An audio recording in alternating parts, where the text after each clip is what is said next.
ब्रह्माणं विदधाति पूर्वं यो वै वेदं स प्रहिणोति तस्मै तमहदेवमात्मबुद्धिप्रकाशं मुमुक्षुर्वै शरणम् अहं प्रपद्ये। ओम शांति शांति शांति। शंकरं शंकराचार्यं केशवं बादरायणं सूत्रभाष्यकृतौ वन्दे भगवन्तौ पुनः पुनः। ईश्वरो गुरुरात्मेति मूर्तिभेदविभागिने व्योमवद्व्याप्तदेहाय दक्षिणामूर्तये नमः। वसुदेवसुतं देवं कंसचाणूरमर्दनं देवकी परमानन्दं कृष्णं वन्दे जगद्गुरुं। परम ब्रह्म परमात्मा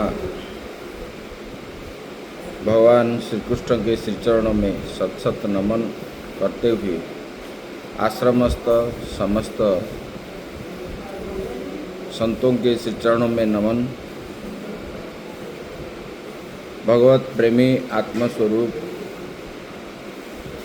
श्रद्धेय भक्तवृंद, भक्तिमयी माताएं, हम अभी विचार कर रहे थे इस अष्टादश अध्याय में ज्ञान 3 प्रकार के बता दिए, कर्म भी बता दी। अभी ये कर्ता बताने जा रहे हैं।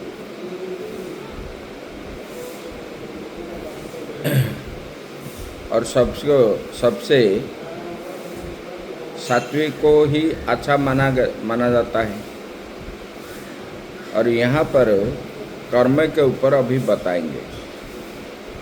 एक कर्ता, कर्म तो बता दिए, ये त्रिविध कर्ता के ऊपर अभी बताने जा रहे हैं।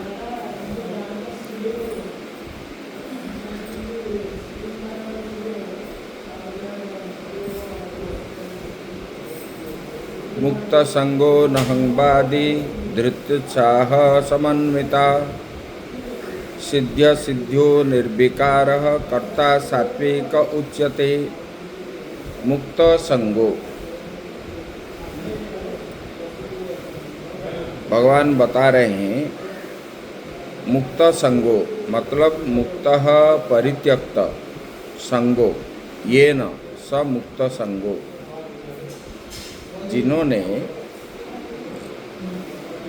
मुक्त है मतलब संसार बंधन से मुक्त है। मुक्त मतलब किसी भी प्रकार का जिनमें इच्छा नहीं है, ना पाने की, ना खाने की, ना देखने की, ना ये सब प्रकार के बंधन से रहित।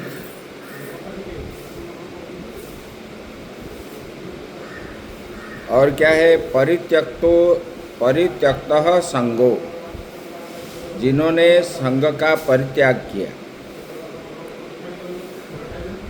संग मतलब इंद्रियों के साथ विषयों का संग, खाने की इच्छा, देखने की इच्छा, सुनने की इच्छा, घूमने की इच्छा, ये सब साधक को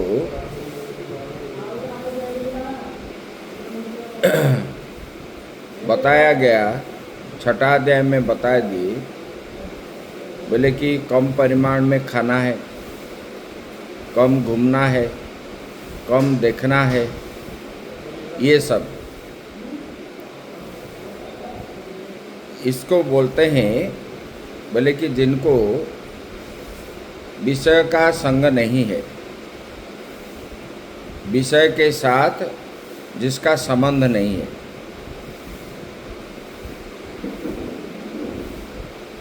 उसको बोलते हैं परित्यक्तः संगो।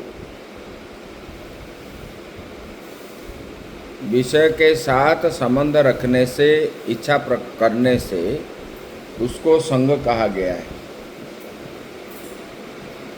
विषय के साथ संबंध रखने पर, और विषय के साथ संबंध न रखने से उसको मुक्त संग कहा जाता है। और न अनहमवादी, जिसमें अहंकार नहीं है, न अहम वदनशीलो धृतुत्साह समन्वितो, मैं कर्म का करता हूँ, इस प्रकार जिनको भावना है वो जिनके पास नहीं है, ये अहंकार वचन कभी नहीं बोलता। इस प्रकार मैं करता हूँ, मैं भोगता हूँ, मुझे दुख हुआ, सुख हुआ, इस प्रकार जिन्होंने नहीं बोलता है, धारण और उद्यम से जो संयुक्त हो तथा किए गए कर्म की सिद्धि और असिद्धि में जो निर्विकार है, चाहे सिद्धि मिले या असिद्धि मिले, इसमें कोई संबंध नहीं है। उसको ये कर्म जो है मेरा करने का आवश्यक है, इसमें सिद्धि मिले या असिद्धि मिले, केवल शास्त्र प्रमाण में कर्म में प्रवृत्ति होता है। शास्त्र में बताया गया कर्म करने के लिए, नित्य कर्म जो है नहीं करने से उसी में दोष आता है और उसमें मनुष्य की सार्थकता है और पुरुषार्थ भी उसमें बनता है। और कर्म भी जो करता है उसमें आसक्ति नहीं है, फल की इच्छा नहीं, और निर्विकार, किसी भी प्रकार का विकार उनमें नहीं है। विकार मतलब परिवर्तन, मुझे ये प्राप्त हो, वो प्राप्त हो, इसमें कर्म करने पर किसी किसी को खुशी होता है, मुझे ये प्राप्त होगा, ये नहीं है। किसी को दुख भी होता है, अरे मैं तो इतना परिश्रम कर रहा हूँ। कर्म जो करता है उसमें ना सुख है ना दुख है, किसी भी प्रकार का विकार उसमें ना हो, बल्कि ऐसे, और फल की इच्छा नहीं है, निर्विकार हो जाता है, बल्कि ऐसा कर्ता को सात्विक कहा जाता है।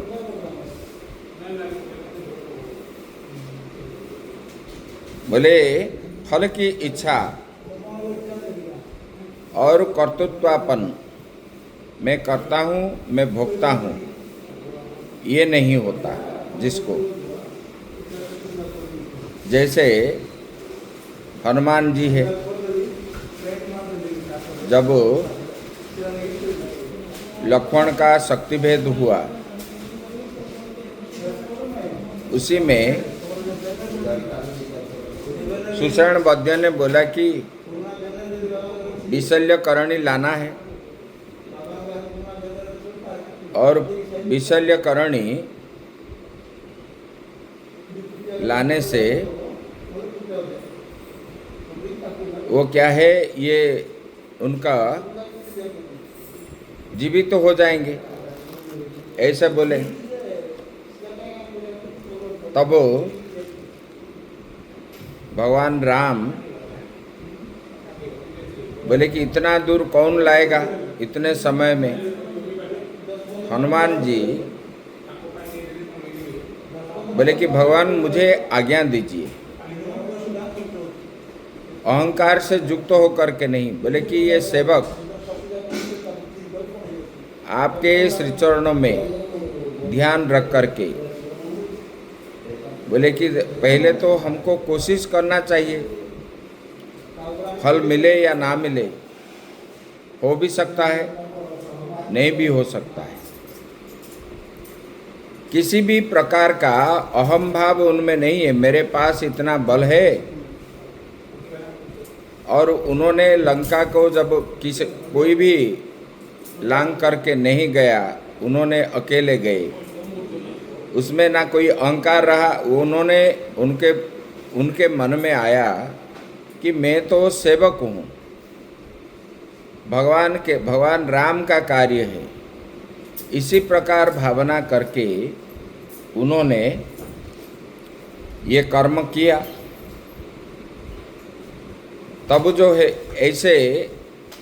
ऐसे वाले जो होते हैं उसको सात्विक कर्ता कहा जाता है, जो ना मैं करता हूँ ना मैं भोगता हूँ, ना मुझे कर्म फल की इच्छा है, इसमें इच्छा कुछ भी नहीं है। जब माता सीता ने हनुमान जी को वर देने के लिए बोले कि मांगो, तो बोले कि हे माता, अगर मेरा मन शुद्ध हो तो भगवान राम के श्री चरणों से अतिरिक्त और कहीं मन न जाए, ये नित्य निरंतर मुझे लगा रहे, इसी प्रकार मुझे वर दीजिए। वो नहीं बोले कि मुझे ये वर दो, मुझे वो वर दो, मैं ऐसे हो जाऊंगा तैसा हो जाऊंगा, ऐसा नहीं बोले उन्होंने। भगवान राम के श्री चरणों में सदा सर्वदा रति रहना, मतलब प्रेम रहना, और उनसे अतिरिक्त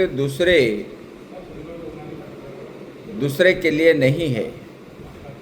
क्योंकि जो कर्म को निष्ठा के साथ कर्म ही सब कुछ है ऐसा मानता है, वो कर्म करने पर उनको ना सुख होता है ना दुख होता है। क्योंकि जो फल पाने की इच्छा रखते हैं, कोई कर्म करता है, मुझे पुत्र प्राप्त हो, मुझे धन की प्राप्ति हो, मुझे उपाधि आदि प्राप्त हो, ऐसा इच्छा करने वाले को मन में आनंद होता है, विषाद भी होता है। बोले कि जिनके मन में ना हर्ष है ना विषाद है, क्योंकि फल की इच्छा नहीं रखने पर ये मेरा कर्तव्य है, मैं करूँगा, ऐसा मान करके करते हैं। और कोई नहीं चाहता है कि मुझे ये प्राप्त हो वो प्राप्त हो, ये तो फल की इच्छा हो गई। धन की प्राप्ति, पुत्र की प्राप्ति, उपाधि की प्राप्ति, ये तो फल की इच्छा हो गई। ये पर फल की इच्छा रख करके कर्म करने पर सुख दुख आदि होता है और मन में विकार भी होता है। लेकिन निर्विकार हो करके, और क्या है, अनहमवादी, अहंकार नहीं रहता, और सिद्धि मिले या असिद्धि मिले फल की इच्छा नहीं रखते,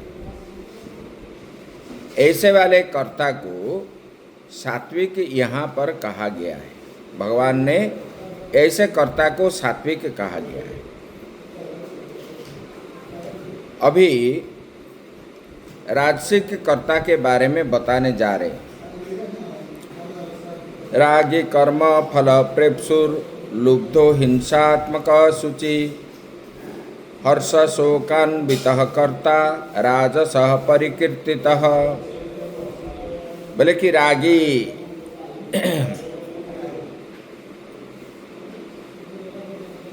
मतलब जिसमें कर्म में आसक्ति हो। रागी मतलब जिनका राग मतलब आसक्ति, जिनको कर्म में आसक्ति हो उसी को रागी कहते हैं।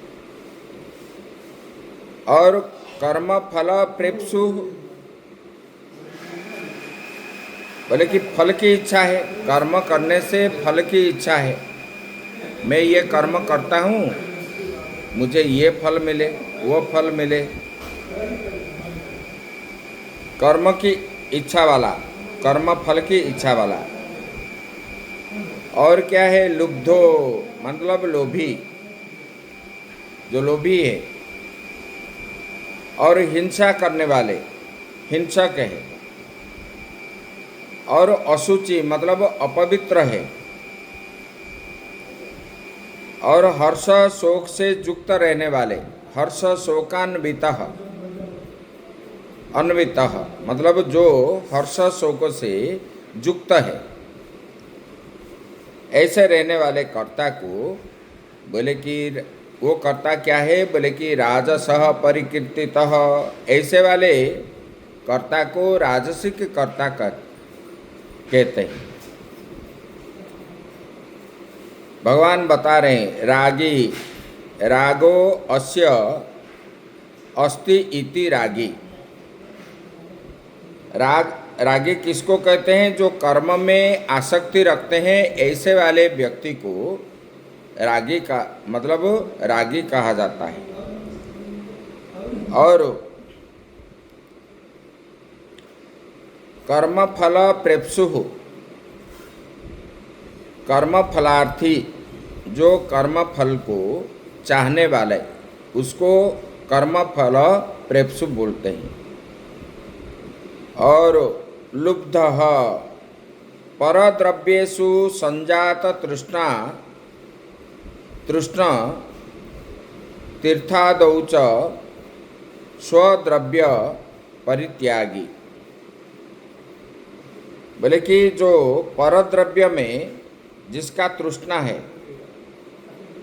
और तीर्थादि में भी स्वद्रव्य का परित्याग न करता हो।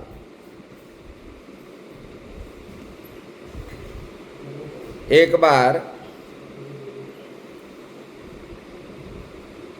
बार क्या हुआ, एक व्यक्ति ने गया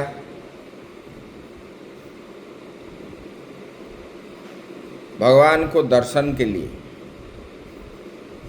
और वो बड़ा लोभी था।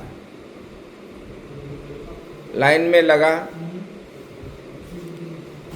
और हाथ में 1 रुपया मुट्ठी बहुत जोर से पकड़ करके रखा था, और गर्मी का समय था, और लाइन से लोग जा रहे हैं दर्शन करके। इनका जब नंबर आया, इन्होंने गया भगवान के पास, वो दक्षिणा के देने के लिए तो लिया था, 1 रुपया हाथ मुट्ठी में रखा था, और भगवान के पास जैसे गया, उन्होंने मुट्ठी खोला तो वो पसीना से गीला हो गया था, और उन्होंने बोलने लगा, देखो ये लक्ष्मी भी रोती है, मेरे पास से नहीं जाना चाहती है, और मैंने इनको बड़े परिश्रम से हासिल किया, तो इसलिए इन्होंने मेरे पास से जाने की इच्छा नहीं है, इसलिए ये रो रही है, आंसू निकल रही है। ऐसा बोल के लेके चला गया। ऐसे व्यक्ति को बोलते हैं कि लोभी। बोले कि जो परद्रव्य में आसक्ति रखता है, मुझे उससे कुछ मिल जाए, और दूसरे का संपत्ति हड़प करने का जिनके मन में आया है, जैसे धृतराष्ट्र ने पांडुका राज्य में राजा बन गया, अभिषिक्त तो हो गया, तो छोड़ने के लिए तैयार नहीं है, और उन्होंने दिया भी नहीं, क्योंकि उसमें लोभ आ गया। शास्त्र में बताया गया, अंधे व्यक्ति को सिंहासन पर अधिकार नहीं है। ये होने पर भी उन्होंने अपने आस्थान को त्यागा नहीं। अपना आस्थान जो है राज सिंहासन को छोड़ा नहीं उन्होंने। जब छोड़ा नहीं, लोभ हो गया। ऐसे वाले लोभी, उसको लोभी कहते हैं, लुब्धो। और क्या है बोले, परद्रव्येषु संजात तृष्णा।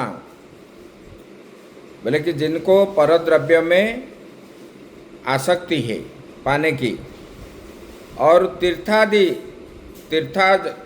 जाने पर शास्त्र में कहा गया है, तीर्थ में जाने से दान पुण्य करने पर ही मंगल होता है।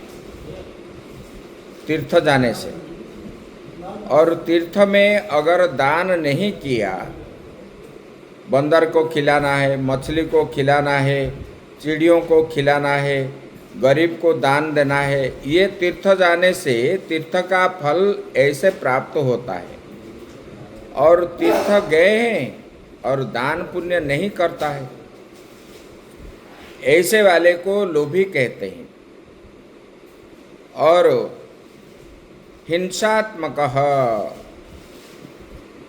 बोले कि पर पीड़ा स्वभाव,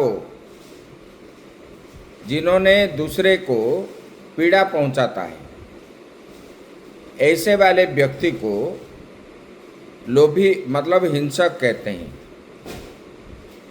मतलब दूसरे को दुख देना है। पर दुख हेतु असंत अभागी, दूसरे को दुख देने पर उनको आनंद मिलता है, ऐसे वाले व्यक्ति। राक्षस क्या करते हैं? साधु संत तपस्या करने वाले को पीड़ा पहुंचाते हैं और इधर क्या है, हंसने लगते हैं। मैंने ऐसा कर्म कर दिया, उसको मार दिया, इसको हिंसक कहते हैं। और अशुचि बाह्य अंतर शौच वर्जितो, जिन्होंने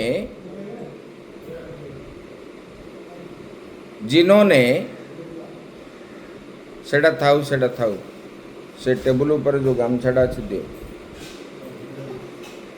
जिन्होंने दूसरे को पीड़ा पहुंचाने पर जिनको आनंद होते हैं, और अशुचि भी है। यहाँ पर अशुचि पर बताते हैं, बाह्य सूचि नहीं है, आभ्यंतर सूचि नहीं है। जैसे ही लोग खाते हैं, हाथ नहीं धोते, कपड़े में ऐसे पोंछ लेते हैं, चाट करके अपने हाथ को ही अपने इसमें कपड़े में पोंछ लेते हैं, पेपर में पोंछ के फेंक देते हैं, ये बाह्य अशुचि हुआ। और लघु शंका, गुरु शंका आदि जाने पर हाथ पांव नहीं धोते, कुला आदि नहीं करते, उसी को अशुचि माना गया है, ये बाह्य अशुचि है।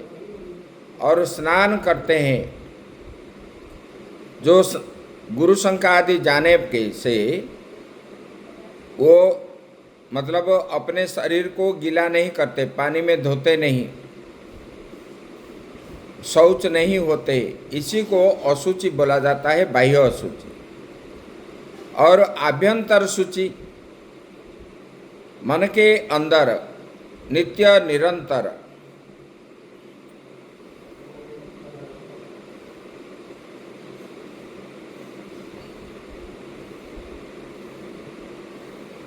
निरंतर जो है सूची। कैसे अभ्यंतर सूची होता है? जो गुरु मंत्र का नित्य जाप करता है, ध्यान लगाता है, पूजन आदि करता है, ऐसे ये अभ्यंतर सूची होता है, उसी से।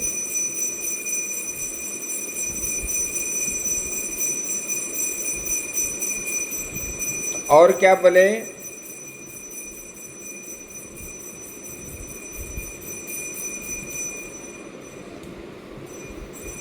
हर्ष शोकान्वित इष्ट प्राप्तौ, इष्ट इच्छा करने, जो इच्छा करते हो, इच्छा करने पर मन क्या होता है? प्रफुल्ल होता है, मिल जाने पर। और दुख जो है, जब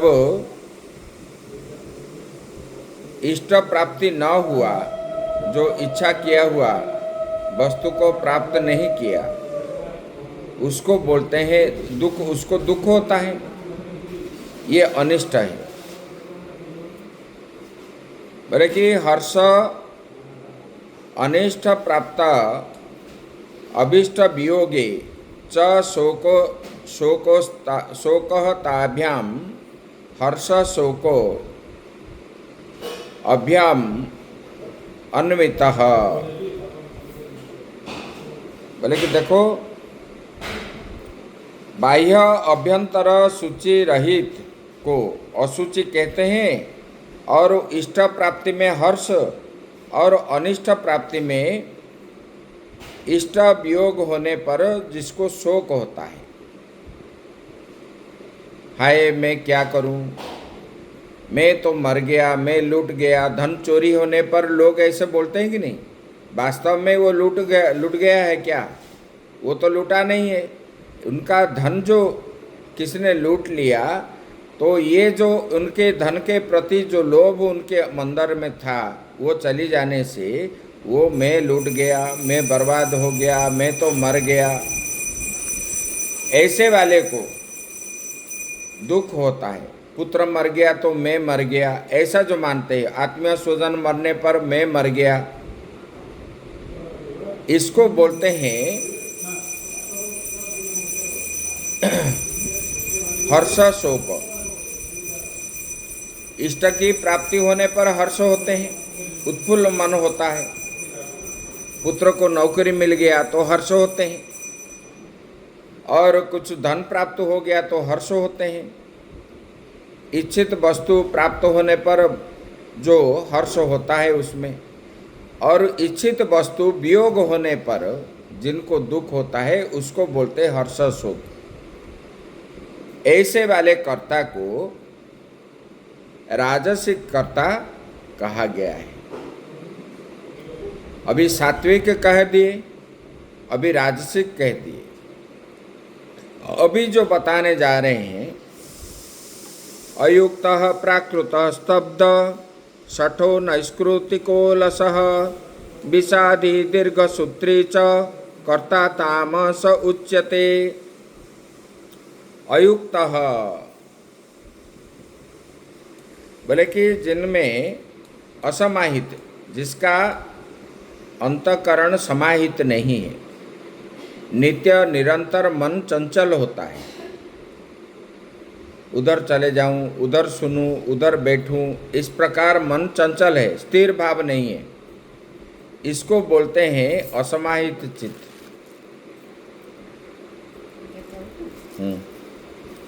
उसको बोलते हैं असमाहित चित्त। और क्या है? प्राकृत, अत्यंत संस्कार शून्य, कोई संस्कार नहीं है, जिसको शिष्टाचार नहीं है।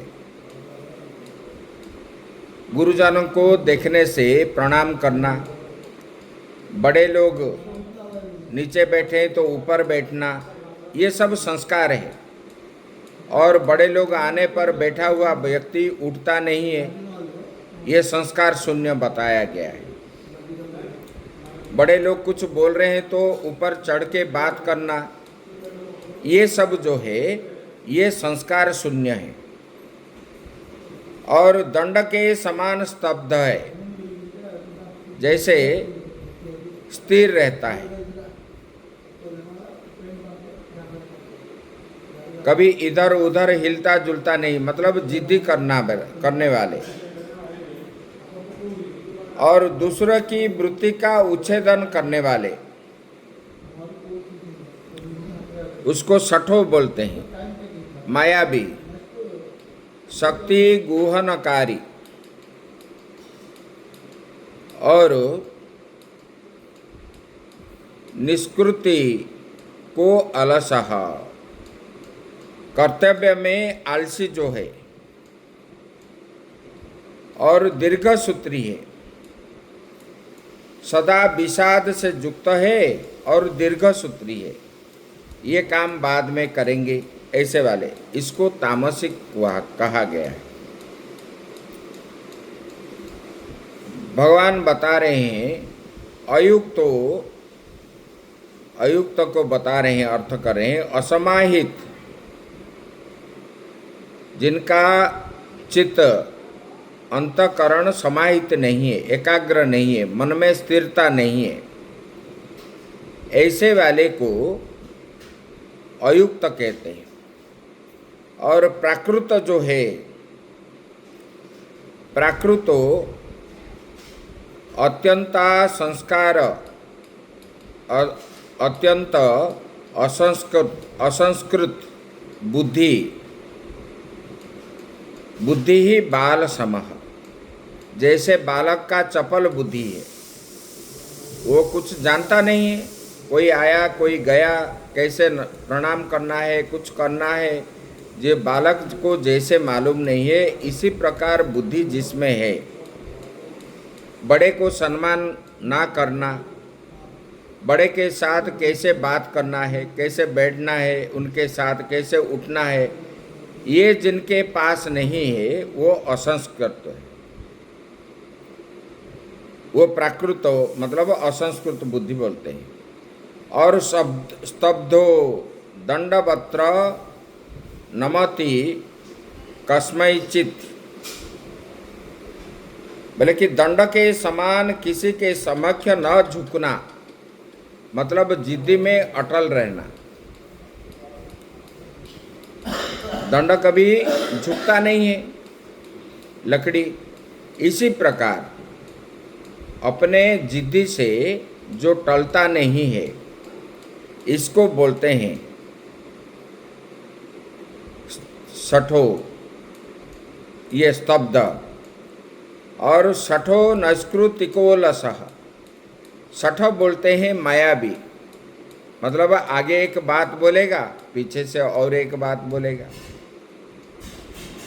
जैसे माया दिखाने वाले लोग, जो जादूगर होता है, जैसे दिखाते हैं और चले जाते हैं, बस वाक्य पुष्प के द्वारा मन को आनंदित करता है, लेकिन बाद में दुख देता है, ऐसे वाले को सठोक बोलते हैं। और